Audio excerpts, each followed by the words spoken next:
Antoine aux sources.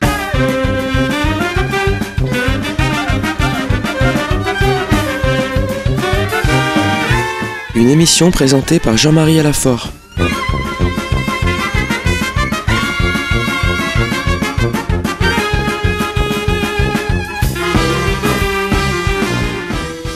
Tout a commencé à Jérusalem, la ville des prophètes et de la rédemption, où le Christ est mort pour rassembler dans l'unité les enfants de Dieu dispersés. En elle, tout homme est né, dit le psalmiste. En elle, tout chrétien y trouve ses racines et y découvre la richesse des traditions et des rites des églises qui la composent. L'esprit de la Pentecôte ne cesse de souffler depuis Jérusalem. La ville sainte se révèle être la mère de toutes les églises. Jérusalem, la cité du grand roi, ouvre ses richesses pour ceux qui savent écouter. Dans le cadre de notre série d'émissions sur les lettres apostoliques de Paul, nous poursuivons cette semaine notre lecture de la première épître à Timothée. Et nous allons voir comment est-ce que cette semaine, Paul recommande à son disciple Timothée la conduite à tenir envers les anciens et les esclaves.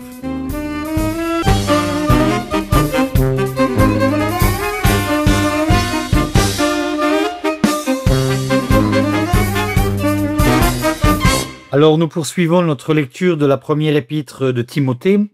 Nous avons donc vu la semaine dernière comment est-ce que donc Paul, qui s'adresse à son disciple, va parler donc à parler des veuves, de la situation donc des femmes. Et aujourd'hui, nous allons donc voir comment est-ce que Paul donne des instructions très précises sur les anciens, ceux qui sont considérés comme les piliers de la communauté. Quelle est l'attitude juste à avoir? Et Timothée fait partie donc de ces anciens, même si nous savons, et nous l'avons vu la semaine dernière, que Timothée est particulièrement jeune. Voilà ce que dit donc l'apôtre.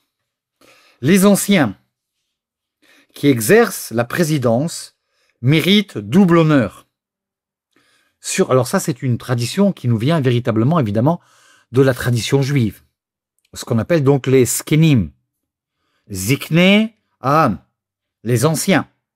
Ceux qui ne sont pas anciens au niveau de l'âge, mais qui ont une responsabilité de la communauté.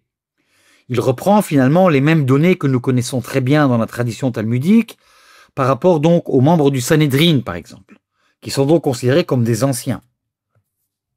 Surtout ceux qui peinent au ministère de la parole et de l'enseignement. Les anciens, contrairement aux épiscopes, ce sont donc des gens qui ont ce qu'on appellera plus tard, alors évidemment, on ne peut pas faire non plus d'anachronisme, ce qu'on appellera plus tard donc les presbytes, le presbytériat. On voit qu'ici se dessinent finalement les grands ministères qui seront ensuite donc mis en relief dans l'église, dans la première église primitive. On n'est pas encore donc dans cette hiérarchie que nous connaissons bien aujourd'hui, que nous connaissons à partir du IIe siècle, mais ici Paul pose des bases extrêmement intéressantes. Et donc il dit ceux qui peinent au ministère de l'enseignement et de la parole. L'Écriture dit en effet, et ça c'est très intéressant que donc, quand on dit l'Écriture, évidemment, encore une fois, je l'ai répété des dizaines de fois, mais quand on dit l'Écriture dans les épîtres de Paul, c'est bien sûr l'Ancien Testament, il n'y a pas d'autre écriture qui existe à cette époque-là. Tu ne dois pas musuler par le bœuf qui foule le grain, ou encore, l'ouvrier mérite son salaire. Donc nous avons ici deux citations que nous connaissons bien, qui nous viennent donc des Proverbes, et Paul reprend donc ce texte, qui est un texte profondément donc ancré dans la tradition d'Israël. Et puis Paul, s'appuyant toujours sur l'appui scripturaire, va continuer à donner des instructions extrêmement précises. N'accepte pas d'accusation contre un ancien que sur la déposition de 2 ou 3 témoins. Là, il nous faut nous reposer dans la tradition juive, où la possibilité de pouvoir accuser quelqu'un, par exemple, d'un quelconque délit, un témoin ne suffit pas. Il faut au moins 2 témoins. Et nous avons une tradition qui nous vient de la Mishnah, qui nous dit que certains rabbins exigeaient même la présence de 3 témoins. C'est-à-dire un seul témoin ne suffit pas. Il faut 2 personnes qui aient vu. Un témoin, c'est celui qui a vu oculairement, n'est-ce pas, que la personne a péché, que la personne a fait une faute, et il va donc témoigner devant le tribunal. Et Paul est très conscient, évidemment, que les ragots, dans toutes les communautés ça existe, sont extrêmement fréquents. Et si on veut liquider, entre guillemets, son ennemi, eh bien, on va un peu inventer n'importe quoi. En tout cas, on va gonfler une réalité qui ne l'est pas. Paul, de ce point de vue-là, est très psychologue. Il y a une psychologie particulièrement intéressante de la part de Paul. Il n'est absolument pas question d'écouter les ragots. S'il y a une accusation qui est faite contre un ancien, ce sera sur la déposition de 2 ou 3 témoins. C'est-à-dire, il reprend ici donc la juridiction juive, au sens fort du terme. La juridiction talmudique telle que nous la connaissons dans la tradition d'Israël. Et puis Paul continue. Ceux qui pêchent, reprends-les en présence de tous. On peut être étonné par cette demande de la part de Paul. Les anciens qui pêchent, on s'attendrait plutôt pour l'honneur qu'on leur doit de leur faire le reproche quand ils sont finalement privés. Et là, Paul dit absolument pas. Les anciens qui pêchent, il faut les reprendre devant tout le monde. Et il donne la raison. Il donne la raison. Afin que les autres éprouvent de la crainte. C'est un peu ce qu'on appellerait donc un exemple, n'est-ce pas, public. Mais on ne peut pas se permettre dans la communauté des anciens, donc, commettre des fautes.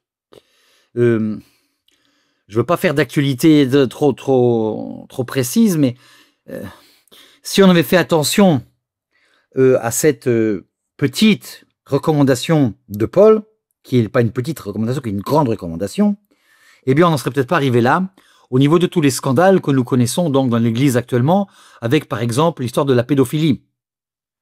C'est-à-dire, on a repris donc les prêtres, ou non, en secret, en cachette, plutôt que de les réprimander en public. Si la réprimande avait été faite publiquement, on n'en serait pas arrivé à une telle force de scandale. Donc nous voyons ici que Paul, finalement, est un véritable prophète. Il est parfaitement conscient que la communauté chrétienne peut très facilement donc se dégrader vers cette direction. Pour éviter donc que ce soit un catimini, un entre-soi, on dirait en psychologie, eh bien on doit faire cela devant tout le monde. Si la personne est pure, si la personne n'a pas commis, eh bien elle va se défendre devant tout le monde, elle va expliquer sa situation. Sinon la réprimande doit être faite devant tout le monde, et pas en catimini. C'est l'un des plus grands reproches que l'on fait en ce moment à l'Église catholique, particulièrement pour tous les scandales donc, que nous connaissons bien. Et le pape François avait longuement déclaré plusieurs fois qu'il fallait reprendre les gens en public, donner des noms, ne pas cacher. C'est sans doute une très grande erreur de la stratégie donc de certains prêtres, de certains évêques qui ont voulu éviter le scandale. Mais le scandale est encore plus important quand on ne dévoile pas le mal. Et Paul a toujours insisté sur cette question-là, du dévoilement du mal. On n'a pas à se cacher, on doit le dévoiler. Et puis il continue. Je t'adjure, en présence de Dieu et de Jésus-Christ, ainsi que des anges élus, observe ces règles avec impartialité, sans rien faire par favoritisme.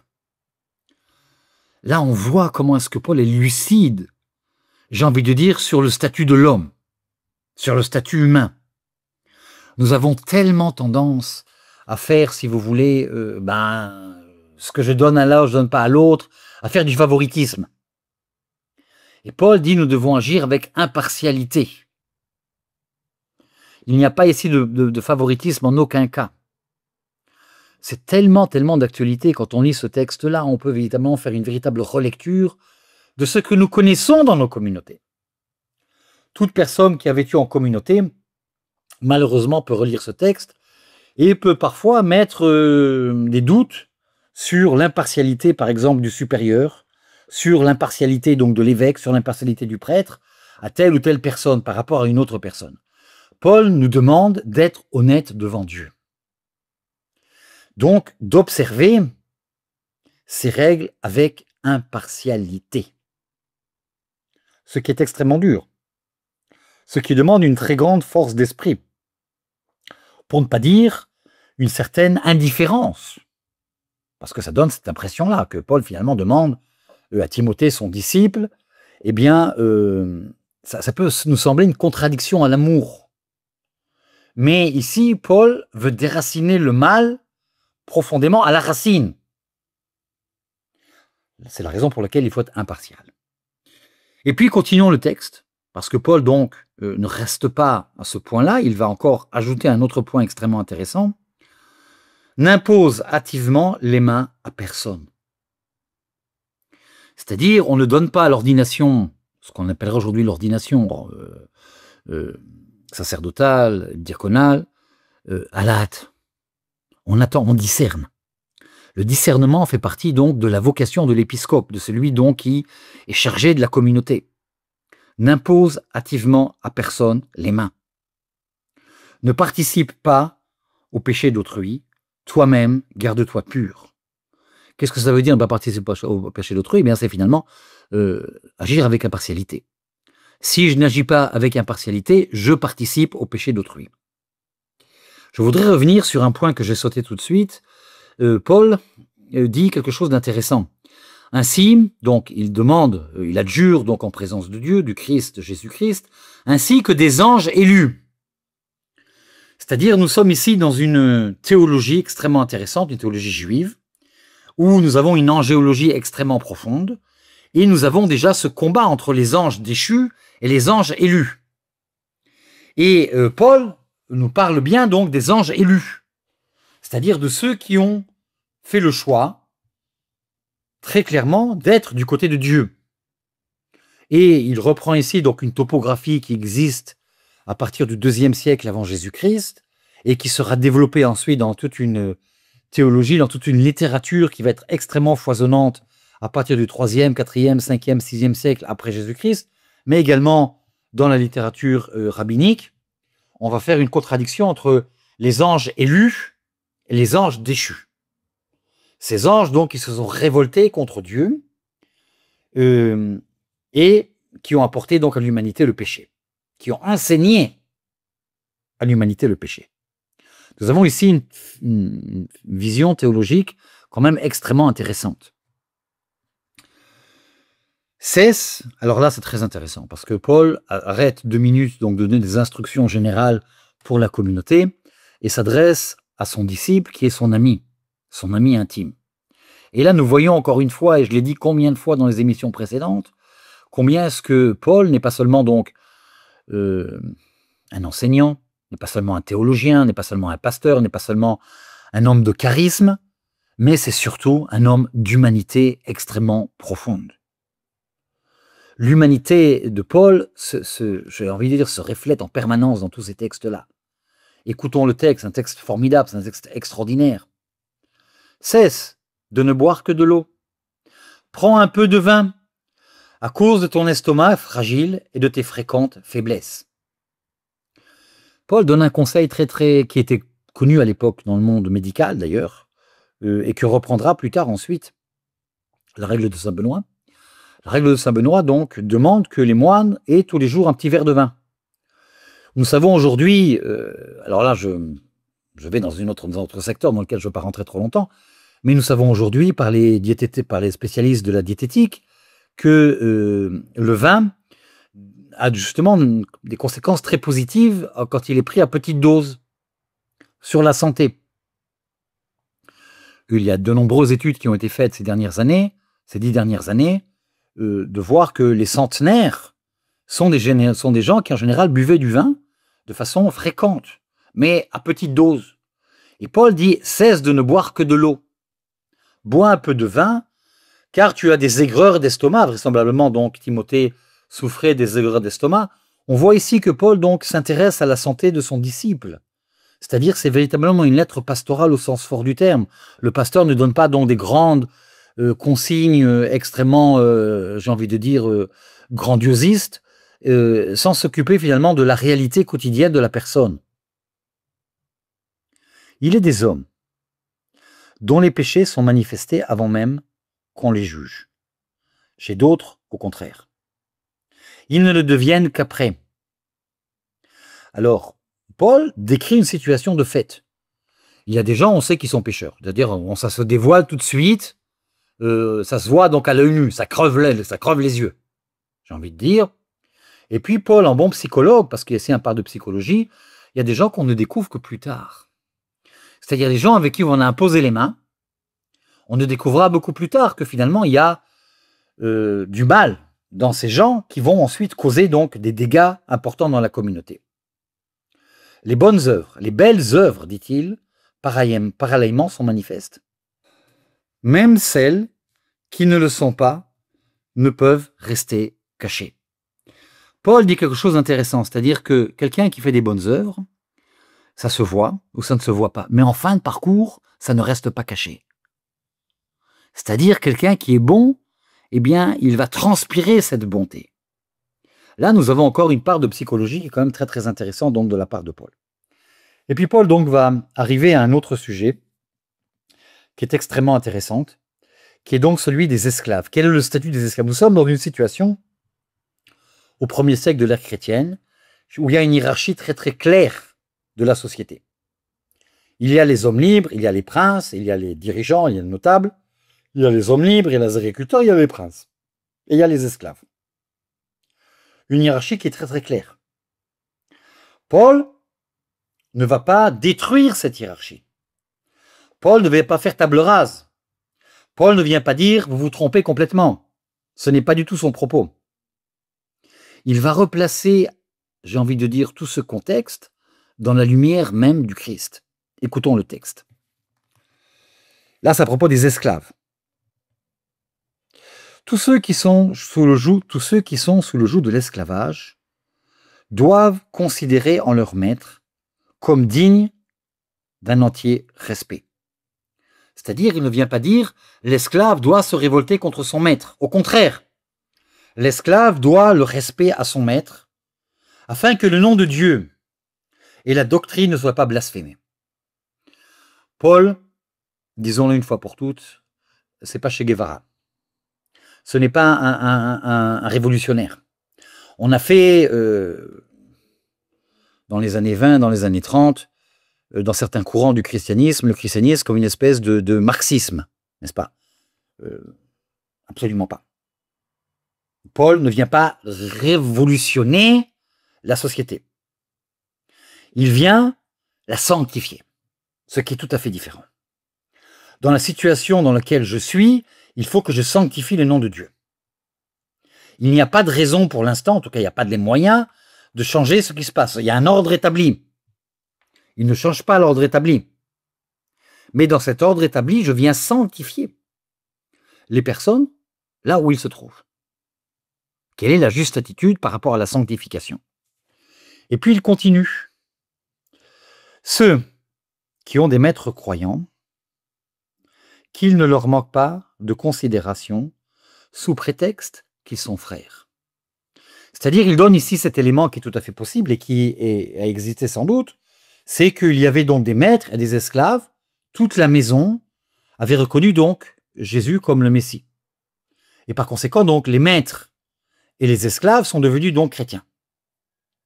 Et les esclaves, qui sont finalement donc à égalité du point de vue de la foi, eh bien, doivent rester donc dans leur, j'ai envie de dire, dans leur statut. Et Paul dit attention, attention, attention, on n'est pas là encore une fois pour révolutionner. Ceux qui ont des maîtres croyants, qu'il ne leur manque pas de considération, sous prétexte qu'ils sont frères. Ils sont frères en Christ, mais du point de vue de l'ordre de la société, eh bien, ils sont donc maîtres et esclaves. Au contraire, qu'ils les servent encore mieux, puisque ce sont des croyants et frères bien-aimés qui bénéficient qui bénéficient de leurs bons offices. Là, Paul dit quelque chose quand même d'extrêmement intéressant. C'est ce que je disais il y a quelques minutes et je tiens à finir sur ce point-là. Ce qui intéresse Paul, c'est la sanctification. Paul veut que dans la situation dans laquelle on se trouve, on puisse véritablement arriver donc à cette sanctification qui est le sommet de la pensée paulinienne. Les maîtres doivent arriver à la sanctification en étant donc respectables pour leurs esclaves, en les traitant bien, et il le dira plus tard donc dans une autre épître que nous évoquerons dans quelques semaines.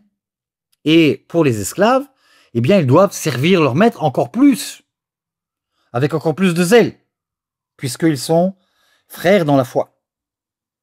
Et qu'ils ont la chance, justement, d'avoir des maîtres qui professent, ce ne sont pas des maîtres qui vont servir des idoles, qui vont dans les temples païens. Ce sont donc des maîtres qui croient et qui partagent avec leurs esclaves la même foi. Alors, très souvent, dans le monde romain, c'est ce qui se passait. C'est quand donc le maître accédait donc accédait à une religion, toute la maison devenait dans cette religion. C'est ce qui s'est passé vraisemblablement pour beaucoup de notables dans la société romaine. À partir du moment où le maître se convertissait au christianisme, toute la maison se convertit au christianisme. C'est donc une conversion de toute la maison en tant que telle. Mais Paul, encore une fois, nous dit je ne viens pas faire une révolution, je ne viens pas changer l'ordre établi. C'était Antoine aux Sources. Une émission présentée par Jean-Marie Alafort de Jérusalem.